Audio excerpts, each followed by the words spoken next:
ఎంత క్వాంటిటీలో గ్రేప్స్ తీసుకోవాలి, ఇటువంటి వివరాలు మనం ఈ వీడియోలో చూద్దాం.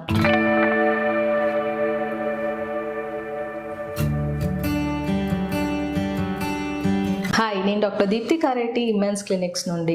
డయాబెటీస్ అంటే వాళ్ళ షుగర్ లెవెల్స్ ఉండవలసిన దానికన్నా అధికంగా పెరిగిపోతాయి. కాబట్టి షుగర్ పేషెంట్స్ వాళ్ళు తీసుకునే ఆహారం గురించి జాగ్రత్తలు, దాని గురించి అవగాహన ఉండడం వాళ్ళకి చాలా ముఖ్యం.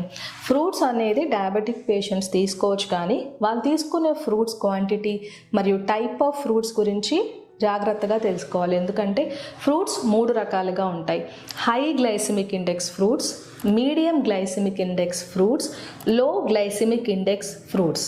గ్లైసిమిక్ ఇండెక్స్ అంటే మనం తీసుకున్న ఆహార పదార్థాలు డైజెషన్ తర్వాత ఎంత స్పీడ్గా షుగర్ లెవెల్స్ని పెంచేస్తాయి అనేవాన్ని గ్లైసిమిక్ ఇండెక్స్గా పిలుస్తూ ఉంటాం.